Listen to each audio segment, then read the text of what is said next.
뉴스에 시작합니다. 김윤수입니다. 숨고르기는 끝났습니다. 어제 가자지구로 인도적 지원품이 반입되면서 한숨 돌리나 싶었는데 아니었습니다. 오히려 이스라엘은 지상전 준비에 박차를 가하고 있습니다. 연일 공습을 이어가고 있는 가자지구뿐만 아니라 이젠 서안지구까지 공격을 시작했습니다. 이스라엘군이 가자지구 북쪽을 떠나지 않고 있는 주민들을 이제부터는 테러범으로 간주할 거라는 소식도 전해지고 있습니다. 오늘의 첫 소식, 김민곤 기자가 전합니다. 캄캄한 밤 갑작스레 붉은색 섬광이 터지더니 검은색 연기가 피어오릅니다.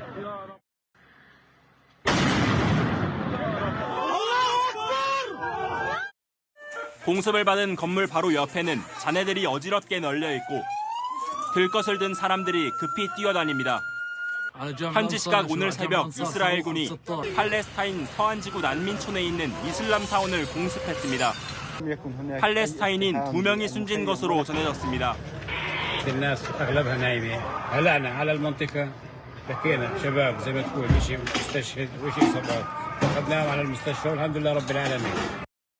이스라엘군은 사원 지하에는 하마스와 이슬라믹 지하드가 사용한 합동 지휘소가 있었다며 두 단체 대원들이 공격을 준비 중이었다고 주장했습니다.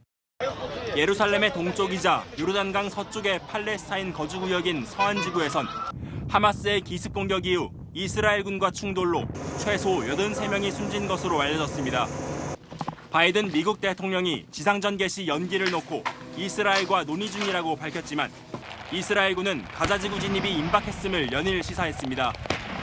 אנחנו ממשיכים להיערך לשלבים הבאים במלחמה. 가자지구에는 북부 지역에서 떠나지 않는 사람들은 누구든 테러리스트의 공범으로 간주될 수 있다는 내용이 적힌 전단도 살포된 것으로 전해졌습니다. 가자지구의 유일한 생명줄인 라파 검문소는 어제 물과 식량, 의약품을 실은 트럭 20대 분량을 통과시킨 뒤 다시 굳게 문을 걸어 잠갔습니다. 채널A 뉴스 김민곤입니다. 전선은 중동 전역으로 넓어지고 있습니다. 이스라엘군은 이 북부 레바논 접경에 위치한 무장정파 헤즈볼라를 향해 공격을 퍼부었습니다. 헤즈볼라도 보복을 다짐했는데 이 헤즈볼라 뒤에는 이란이 버티고 있습니다. 미국은 이란의 전쟁 개입에 대비해서 고고도 미사일 방어 체계 사드를 중동 지역에 긴급 배치했습니다. 이어서 서상희 기자입니다. 이스라엘군이 무장단체 헤즈볼라의 기반 시설을 공습하는 영상입니다.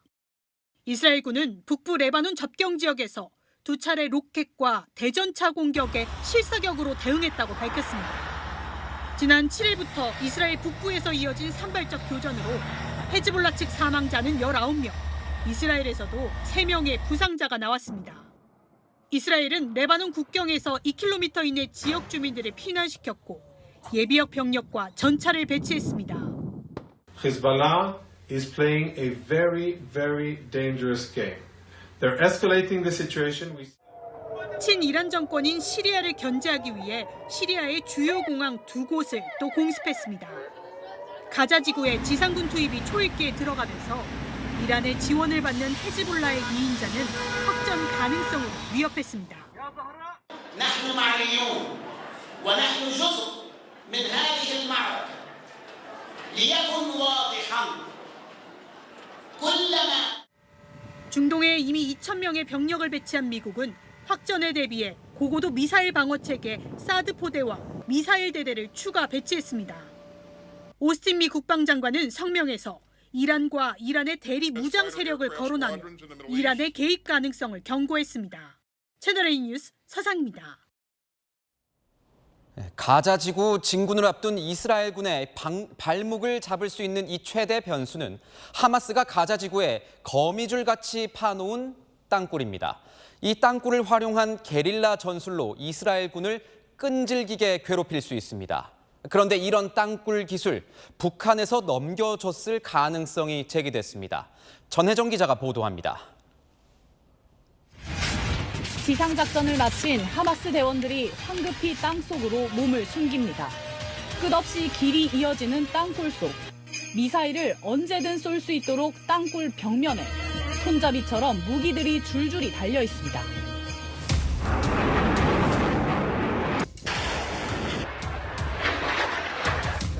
땅굴을 수색하자 각종 무기는 물론 오토바이와 밀수품까지 줄줄이 나옵니다. 가자 지하철로 불리는 하마스의 땅굴입니다. 알려진 것만 서울 지하철 노선의 1.5배에 달하는 483km 길이로 지상전 개시에 앞서 이스라엘군이 가장 경계하는 시설입니다. We are still looking at other options for them to infiltrate into Israel. We can't deny that. I'm seeing things on the media about tunnels. 아이언돔이나 정찰 자산 등 첨단 무기를 갖춘 이스라엘에 맞서 폭탄을 숨기고 기습 공격도 가능한 하마스의 최종 병기입니다. 실제 지난 2009년과 2014년 지상군을 투입한 이스라엘군은 하마스 대원들의 땅굴 기습에 큰 성과를 내지 못했습니다. ولم يستطع نتنياهو أن يركع المقاومة أو أن يستولي على قطاع غزة. اليوم حماس أقوى أضعاف مضاعفة مما كانت عليه عام 2014. 하마스의 땅굴은 지휘 통제실과 철로는 물론 이 무기와 인질까지 숨길 정도로 정교하게 만들어졌습니다. 이 땅굴의 출구는 가자지구 곳곳에 있는 병원과 학교 등 민간인이 밀집한 건물과 이어져 있는데요. 이 땅굴을 폭파했을 경우 지상 민간 시설의 연쇄 폭발이 우려됩니다. 무고한 민간인들의 희생이 크다는 걸 역이용한 겁니다. 서방은 하마스가 의도적으로 가자지구 민간인들을 방패 삼고 있다고 비판합니다. They're actually trying to encourage people to remain human shields as they try to tunnel up underneath their homes and headquarter in their schools and hospitals. 이스라엘군 역시 민간인 살상 위험을 알고도 공격했다는 비난을 받을 수 있어 부담입니다.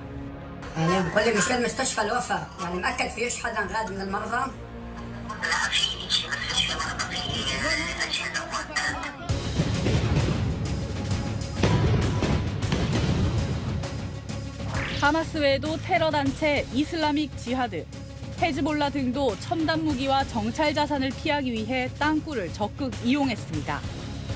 2년 전 이스라엘 연구진은 보고서를 통해 최고의 땅굴 기술을 가진 북한이 조선 광업개발무역회사를 통해 헤즈볼라의 굴착 공법은 물론 인력까지 전수했다고 평가했습니다. 최근에는 전수된 기술이 하마스 손에 들어간 건 맞다는 연구진의 인터뷰 내용도 외신을 통해 전해졌습니다.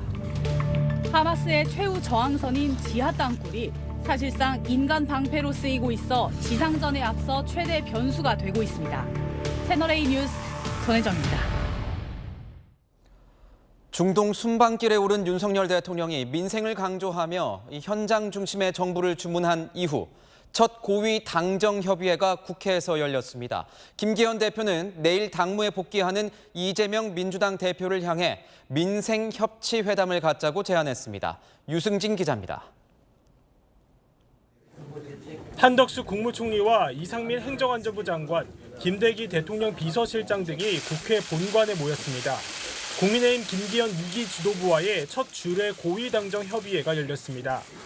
그간 고위당정협의회는 삼청동에 있는 국무총리 공간에서 열어왔지만 오늘은 국회 본관 회의장으로 장소를 옮겼습니다. 내년 총선을 앞두고 여당이 당정협의를 주도한다는 뜻을 담은 겁니다. 김기현 국민의힘 대표는 이재명 민주당 대표 당무 복귀 하루 전 민생협치회담을 제안했습니다. 언제 어디서든 형식과 격시에 구애받지 않고 야당 대표와 만나겠습니다.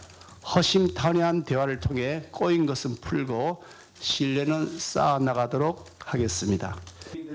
민생 현장 방문 때는 야당과도 함께하겠다는 뜻도 밝혔습니다. 대통령실도 야당의 협력을 호소했습니다.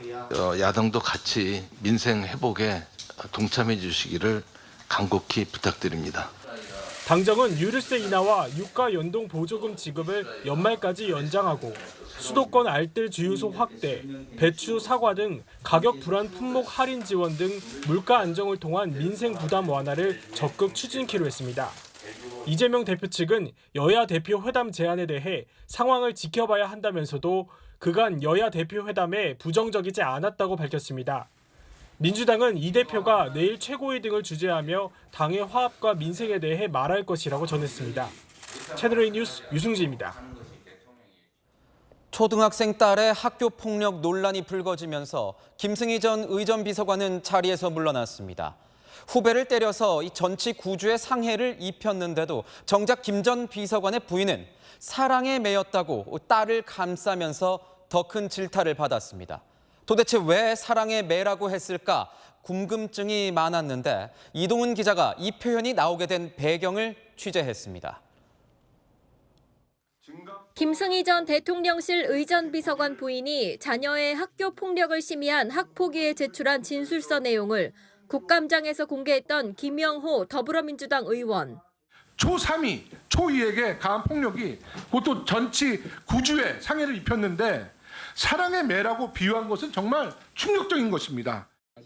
김 의원은 채널A와의 통화에서 김 전 비서관 부인이 걔가 잘못했기 때문에 반성시키려고 때린 거다. 진술서 기재칸이 너무 작아서 사랑의 매라고 썼다고 답변했다고 주장했습니다. 당시 학폭위가 김 전 비서관 부인에게 사랑의 매는 당신이 쓴 거냐, 딸이 쓴 거냐고 묻자 내가 썼다며 이렇게 답변한 기록이 있다는 게 김 의원 설명입니다. 민주당은 대통령실이 김 전 비서관의 사표를 수리한 걸 두고도 엄중한 대응이 아니라 은폐 시도 아니냐며 공세를 이어갔습니다. 윤석열 대통령은 온 국민이 이 사안에 주목하고 있다는 것을 직시하십시오. 명확하게 진상을 규명하고 반드시 그에 합당한 책임을 물을 것을 촉구합니다. 민주당은 국회 운영위원회에 대통령실 국정감사에서 김 전 비서관을 증인으로 부르는 방안도 추진 중입니다. 하지만 국회 운영위 국민의힘 관계자는 김 전 비서관은 이미 사퇴해서 기관 증인이 아니다며 증인 채택에 선을 그었습니다. 채널A는 김 전 비서관의 입장을 들으려고 수차례 연락을 했지만 닿지 않았습니다. 채널A 뉴스 이동훈입니다. 요즘 여권에선 내년 총선을 앞두고 김한길 국민통합위원장의 이 역할론이 대두되고 있습니다. 윤석열 대통령의 정치적 멘토로 알려진 김 위원장이 최근 민주당까지 아우르는 제3지대를 언급한 걸로 알려지면서 내년 총선에서 어떤 역할을 맡을지 관심이 커지고 있습니다. 김민지 기자가 취재했습니다. 김한길 국민통합위원장이 최근 야당까지 아우를 필요가 있다는 생각을 주변에 언급한 것으로 알려졌습니다. 여권 관계자는 민주당 비명계를 포함한 제3지대를 안아야 한다는 게 김 위원장의 생각이라고 전했습니다. 내년 4월 총선을 앞두고 야당 비주류 세력과 함께 신당 창당 등 정계 개편을 염두에 둔 것 아니냐는 해석이 나옵니다. 김 위원장은 2016년 안철수 의원과 국민의당을 창당하는 등 정계 개편을 시도해 왔습니다. 윤석열 대통령에게 정치 입문 초기부터 조언을 해왔고 서울 강서구청장 보궐선거 후에는 윤 대통령이 김 위원장을 직접 띄우면서 역할론도 확산되는 상황입니다. 아마 우리나라에 있는 이 위원회 중에서 가장 열심히 일한 위원회가 아닌가 그래 생각을 하고 있습니다. 우리 모두 한번 우리 김한길 위원장님과 위원님들께 박수 한번.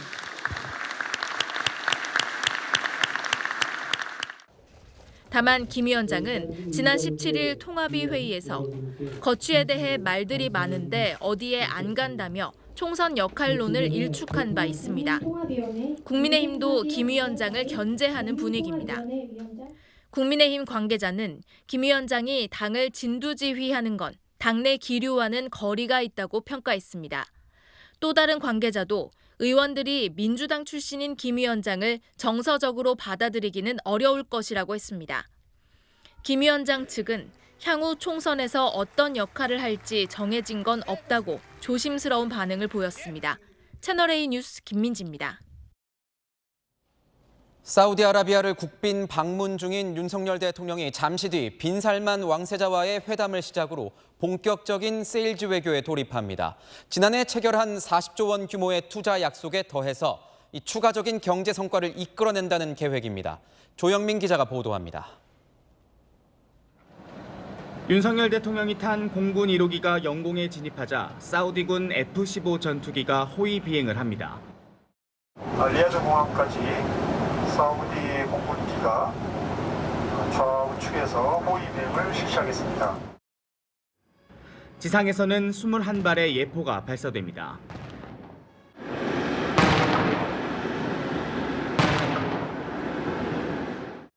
이번 사우디 국빈 방문은 제2의 중동 붐을 일으키기 위한 세일즈 외교에 초점이 맞춰져 있습니다. 윤 대통령은 사우디 도착 직후 방문한 디리야 유적지 개발 지역에서 우리 돈 27조 원 규모 개발 사업에 한국 기업이 참여해달라는 제안을 받기도 했습니다. 투자부 장관은 건설과 호텔, 레스토랑 등 구체적인 협력 분야를 언급하면서 국내 호텔 등 우리의 특정 기업까지 지목을 했습니다. 윤 대통령은 현지 언론과의 인터뷰에서는 1,000조 원 규모의 사우디 네옴 프로젝트를 거론하며 한국 기업이 좋은 동반자가 될 것이라고 세일즈 외교에 시동을 걸었습니다. 구체적인 투자 규모는 사우디 실권자인 무함마드 빈 살만 사우디 왕세자와 논의가 될 것으로 보입니다. 잠시 뒤 공식 환영식을 시작으로 윤 대통령과 무함마드 빈 살만 사우디 왕세자의 회담이 시작됩니다. 경제 협력 논의뿐 아니라 최근 이스라엘과 하마스 간 충돌로 촉발된 중동 지역 안보 정세에 대해서도 논의할 예정입니다. 사우디아라비아 리야드에서 채널A 뉴스 조영민입니다. 서해바다에서 선장과 낚시객 등 18명이 타고 있던 배가 전복되는 사고가 발생했습니다. 이 사고로 4명이 목숨을 잃었습니다. 강경모 기자입니다. 배 밑바닥을 드러낸 선박 주변에서 구조 작업이 한창입니다. 해경 구조대원 2명이 노란 부표를 이용해 구조자를 옮깁니다. 출동한 구조 헬기에선 전복된 선박 위로 들것을 내리고 뒤집어진 선박 위에서 구조대원이 선체 밑바닥을 두드리기도 합니다. 오늘 오전 6시쯤 전북 부안군 위도면 하왕등도 동쪽 1.6km 해상에서 낚시객들을 태운 어선이 전복되는 사고가 발생했습니다.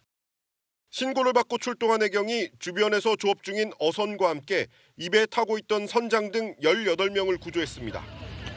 하지만 심정지 상태로 구조돼 병원으로 옮겨진 4명은 끝내 숨졌습니다. 숨진 2명은 뒤집힌 선박 내부에서 발견됐습니다.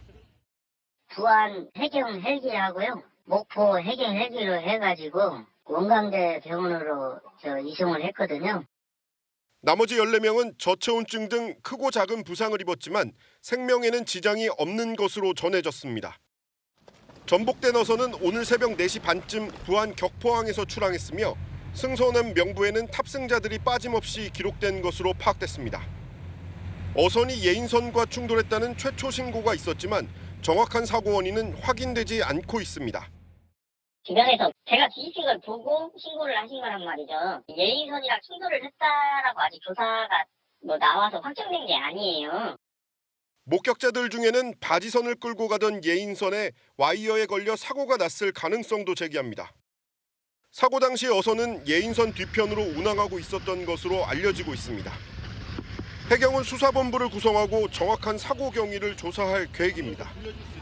채널A 뉴스 강경모입니다. 지난 4월 전국을 떠들썩하게 한 서울 대치동 학원가 마약 음료 사건 기억하실 겁니다. 이 범행에 쓰였던 마약을 판 일당이 경찰에 검거됐습니다. 이들은 가족과 지인들이 뭉쳐서 만든 조선족 범죄 조직이었습니다. 장호림 기자의 보도입니다. 컴컴한 저녁 시간, 주택가 주차장 앞에서 두 남성이 만나 쇼핑백을 주고받습니다. 이들은 몇 마디 대화를 나누곤 곧바로 헤어집니다. 모자와 마스크로 얼굴을 가린 채 빌라 건물로 들어오는 남성. 곧장 우편함에 손을 넣어 뒤적거리더니 무언가를 찾은 듯 바지 주머니에 넣고 휴대전화로 사진을 찍습니다. 국내에 필로폰을 유통시킨 조선족 조직원들의 모습입니다. 경찰은 캄보디아와 나이지리아, 미국 등 해외 6개국에서 필로폰을 몰래 들여와 국내에 유통시킨 조선족 마약 조직 일당 9명을 검거해 8명을 구속했습니다. 압수된 필로폰 양만 9kg, 300억 원어치로 300만 명이 동시 투약할 수 있는 양입니다. 이들이 유통시킨 마약은 지난 4월 발생한 서울 대치동 학원가 마약음료 사건에도 사용된 것으로 드러났습니다.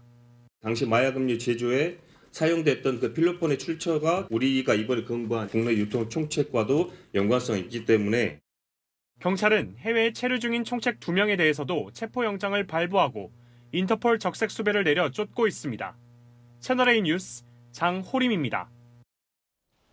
최근 영풍재지 주가를 조작한 혐의를 받는 일당 4명이 구속됐습니다.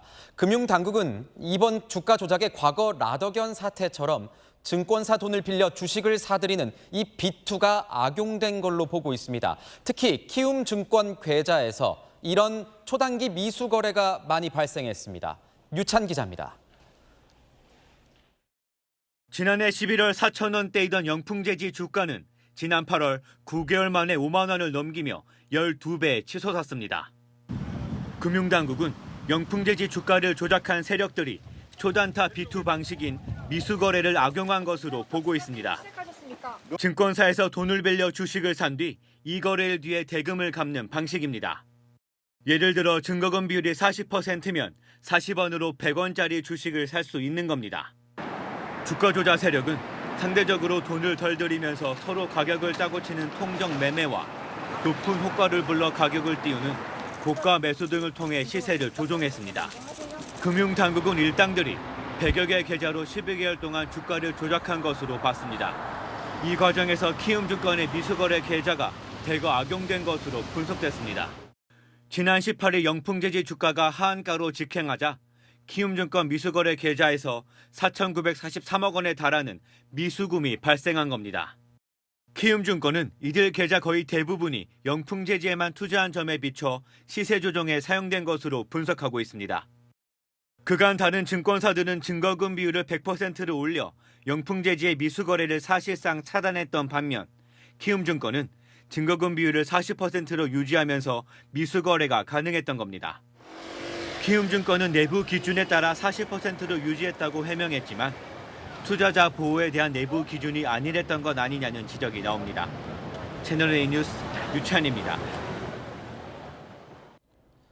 아버지가 생전에 남긴 동영상 유언을 근거로 이 유산을 받겠다며 소송을 제기한 아들이 있습니다. 하지만 대법원은 이 아들의 손을 들어주지 않았습니다. 동영상이 법적 요건을 갖추지 못했다고 본 겁니다. 김정근 기자입니다.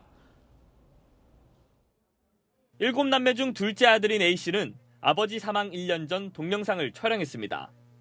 아버지가 노트북에 적힌 내용을 읽으며 장남과 차남 A씨에게 땅을 물려주고 나머지 딸들에게는 2천만 원씩 주겠다고 말하는 모습입니다.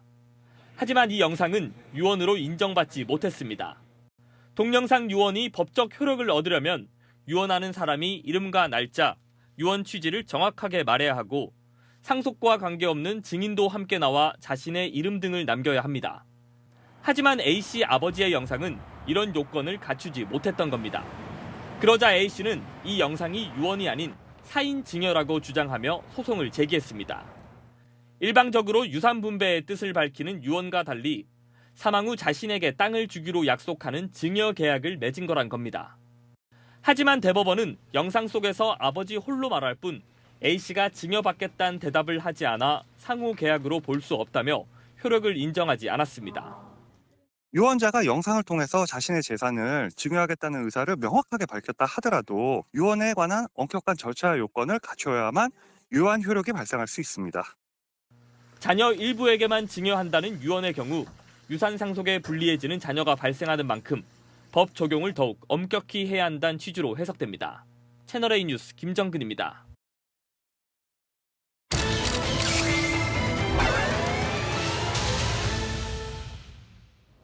지난해 12월입니다. 강릉에서 발생한 급발진 의심 사고로 할머니가 운전하던 차에 타고 있던 12살 손자가 숨졌습니다. 할머니는 손주도 잃고 형사처벌까지 받을 상황에 놓였었는데 경찰이 사고 발생 10개월 만에 혐의 없음 결론을 내렸습니다.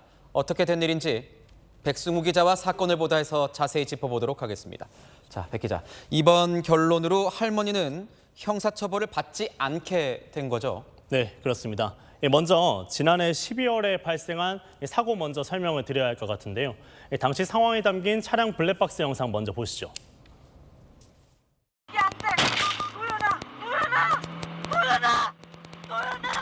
갑자기 급가속하며 내달리는 차량, 12살 손자의 이름을 부르는 할머니의 다급한 목소리가 들리는데요. 무려 1km를 내달린 뒤 굴다리 아래로 추락했고 도영구는 끝내 숨졌습니다. 경찰은 운전자였던 할머니에 대해 교통사고 특례법상 치사 혐의로 입건해 조사해 왔습니다. 그리고 10개월이 지난 17일 혐의가 없다고 보고 사건을 마무리했습니다.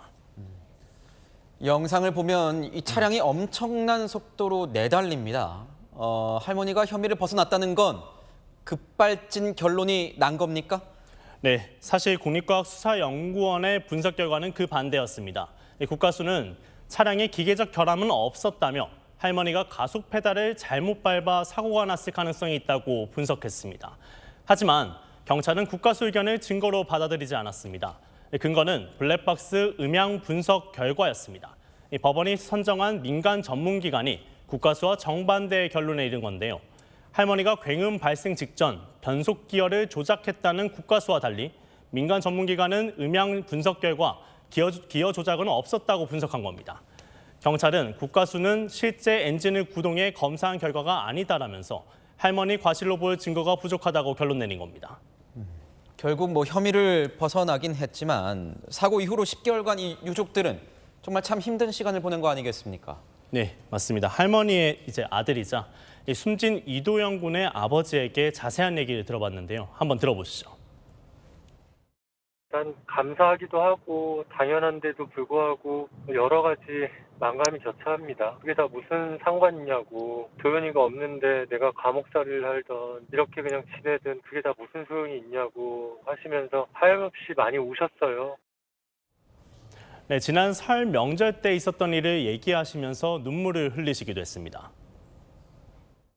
설 명절 때 그냥 있을 수는 없을 것 같아서 어머니를 찾아뵙죠. 저희가 문턱을 넘어선 순간 어머니가 달려 나오시면서 무릎을 꿇으시더라고요. 미안하다고, 너무 미안하다고, 너희한테 사죄한다고 하시는데 정말 그냥 뒤돌아서 못 본 채 뛰어나와서 경포 바다로 가서 그냥 말없이 한없이 울었던 것 같아요.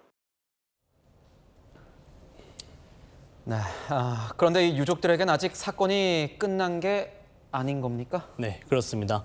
유족들은 차량 제조사를 상대로 민사소송을 진행하고 있는데요. 이 문제는 사고 원인인 차량 급발진 여부 등을 유족이 입증해야 된다는 겁니다. 대기업을 상대로 쉽지 않은 싸움이죠. 그렇다 보니 유족들은 급발진 사고의 입증 책임을 비전문가인 피해자가 아닌 제조사에 지우도록 하자며 제조물 책임법 개정을 주장하고 있는데요. 개정안이 여전히 국회에 계류 중이라며 관심을 호소하고 있습니다. 네, 지금까지 사건을 보다였습니다. 국내 축산 농가에서 처음으로 럼피스킨병 발생이 확인됐습니다. 소의 피부에 단단한 혹이 생기고 고열이 나는 전염병인데 사흘 만에 농장 10곳이 확진 판정을 받았습니다. 추가 확산이 우려됩니다. 이민준 기자입니다. 오늘 럼피스킨병 확진을 받은 경기 평택시 한 젖소 농가. 포크레인이 살처분된 소를 쉴 새 없이 들어옮기고 하얀 방호복을 입은 검역관들은 출입을 통제하고 있습니다. 그제 충남 서산시 한우 농가에서 럼피스킨병이 국내 처음으로 발생한 뒤 어제 3곳, 오늘 6곳에서 추가 확진 판정을 받았습니다. 젖소 농가가 4곳, 한우 농가가 6곳입니다. 추가로 지금 신고도 들어오고 있습니다. 앞으로 서해안 발생 지역 중심으로 해서 추가 발생이 우려가 됩니다. 럼피스킨병에 감염된 소는 고열과 피부에 단단한 혹이 생기고 불임 등 문제가 나타납니다. 사람에겐 옮기지 않습니다. 럼피스킨병은 소만 감염되는데 바이러스에 감염된 모기나 새파리 등 흡혈 곤충을 통해 주로 전파됩니다.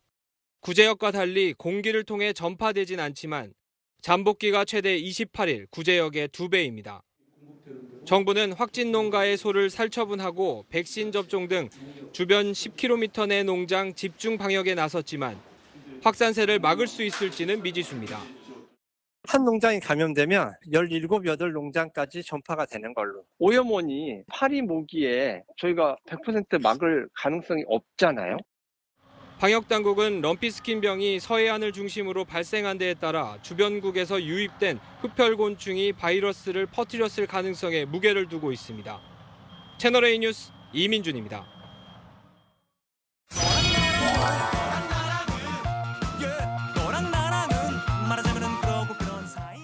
여랑야랑 정치부 이현재 기자 나왔습니다. 첫 번째 키워드 보겠습니다. 고민하는 김기현 국민의힘 대표 얼굴 보이고 있는데 하루 전까지 땡땡땡 이거 뭡니까? 네, 하루 전까지 인물난입니다. 국민의힘 혁신위원회 얘기입니다. 김기현 국민의힘 대표가 내일 혁신위 출범을 위해 지난주부터 주말까지 인선에 매달리고 있긴 한데 상당한 인물난을 겪고 있습니다.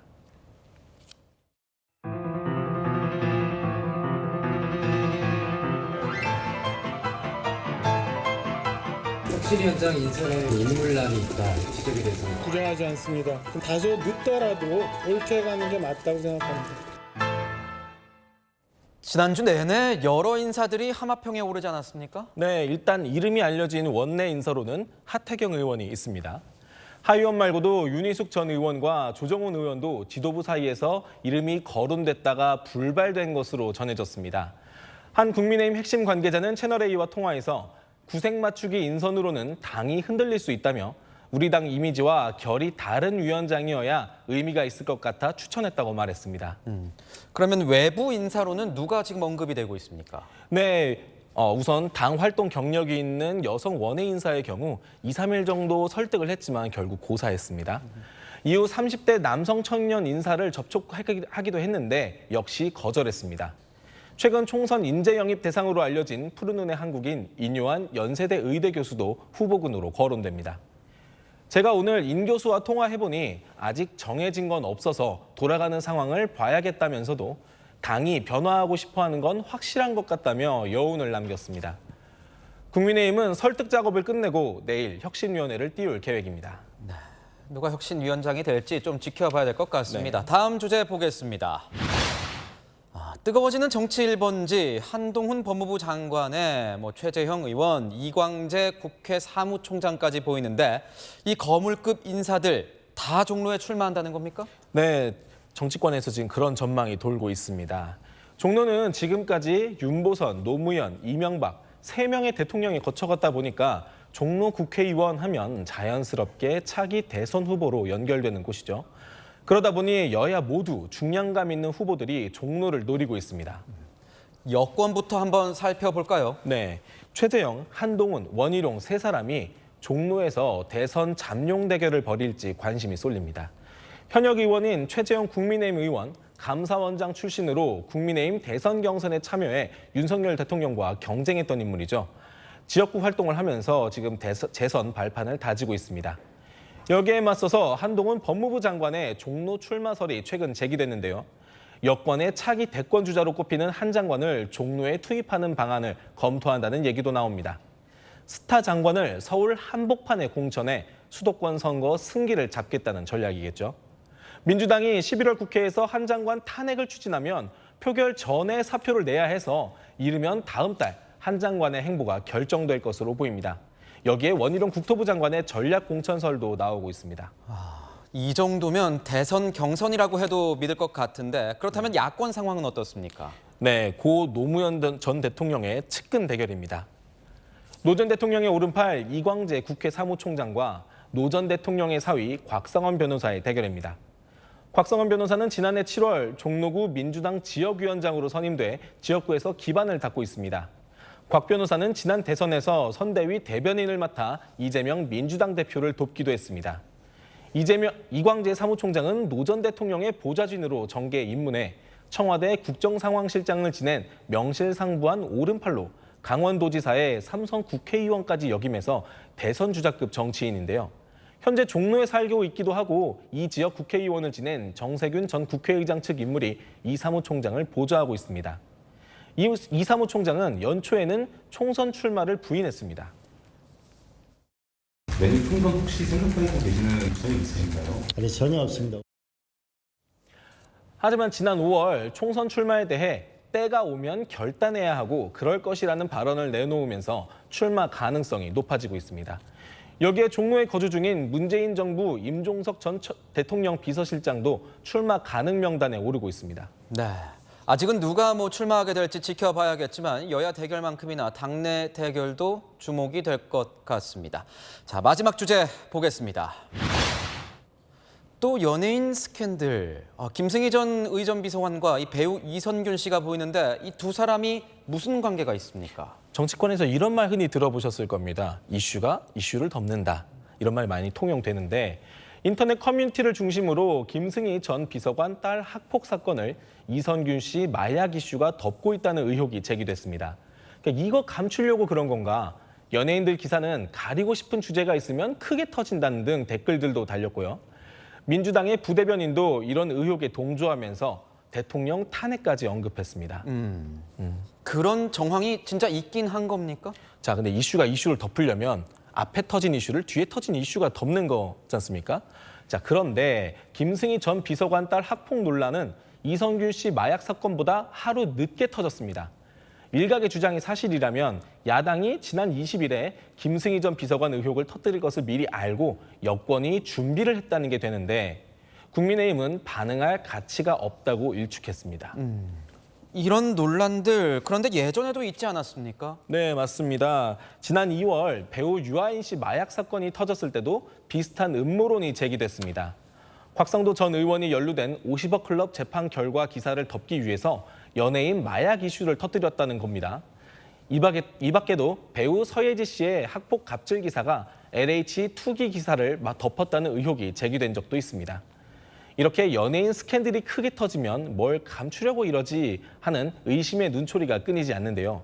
정치권에 대한 불신이 그만큼 깊다는 뜻일 것 같습니다.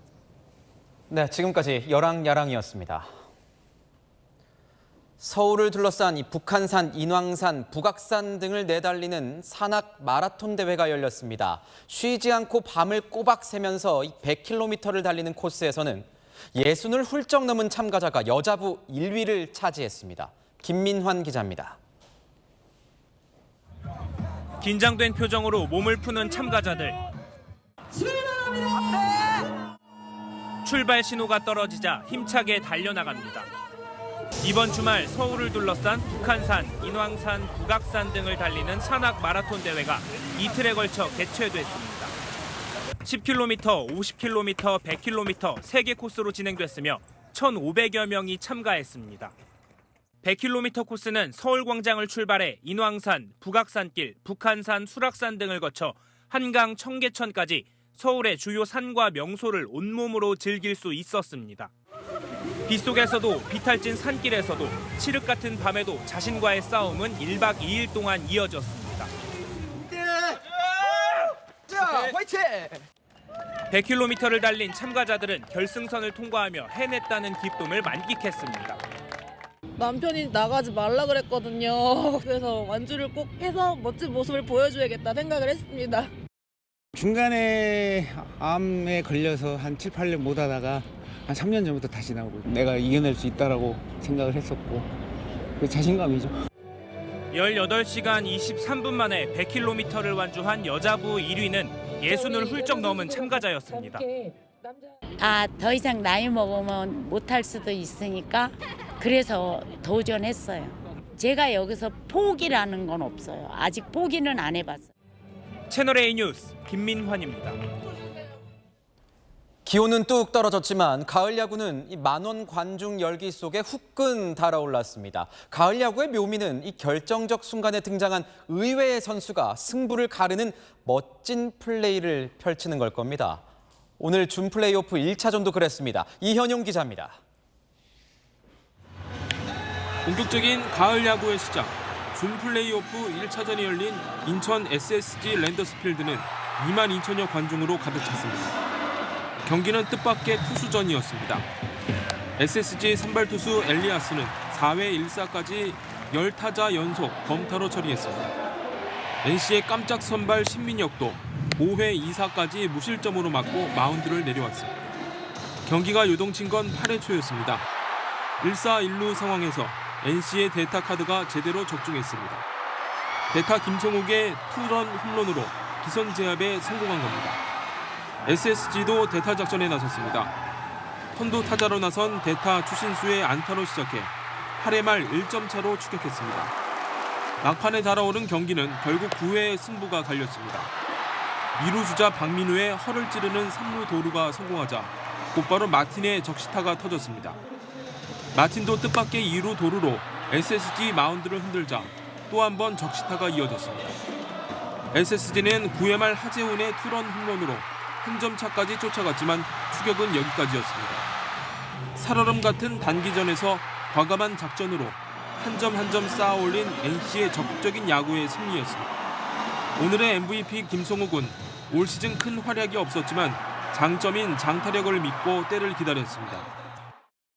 일단 긍정적인 생각으로 그냥 날라오면 그냥 존 안에 딱 들어오면은 무조건 친다라는 생각이었는데 좀 좋은 결과로 이어졌던 것 같아요.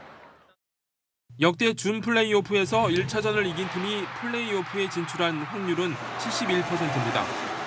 내일 2차전에서 김광현과 송명기가 선발 대결을 벌입니다.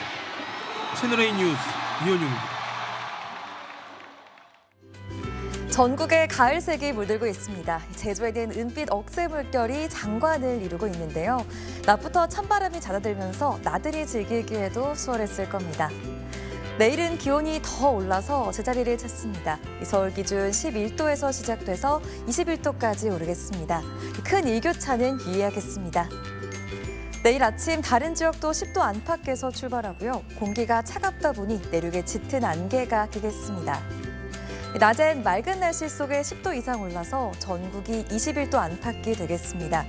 동해안을 중심으로는 대기가 무척 건조하겠습니다. 이번 한 주 구름 많겠고요. 큰 추위 없겠지만 일교차가 크겠습니다. 날씨였습니다. 윤석열 대통령은 어제 중동 순방을 떠나면서 한덕수 국무총리에게 현장 민생을 챙겨달라고 당부했습니다. 오늘 국회에서 만난 정부와 여당 고위 관계자들은 민생에 다 걸기를 다짐했습니다. 김기현 대표는 이재명 대표에게 민생협치회담을 제안했습니다. 민심은 천심이라는 사실 새삼 느낀 모양입니다. 내일 당무에 복귀하는 이재명 대표, 어떤 식으로든 답을 줘야 합니다. 의미도 없고 끝도 없는 정쟁은 접어두고 여야가 국민만 바라보며 정책으로 경쟁하는 모습 기대해 보겠습니다. 마침표 찍겠습니다. 민생으로 경쟁하라. 뉴스에이 마칩니다. 고맙습니다.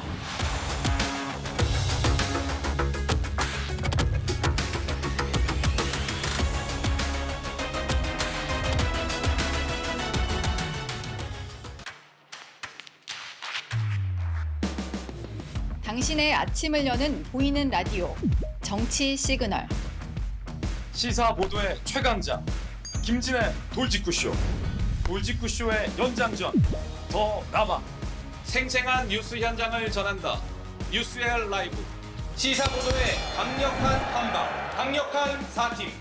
오늘의 10가지 뉴스. 대한민국 대표 뉴스쇼 뉴스 탑10. 오전 8시부터 하루를 함께하는 채널A 시사보도 9월 4일부터 출격!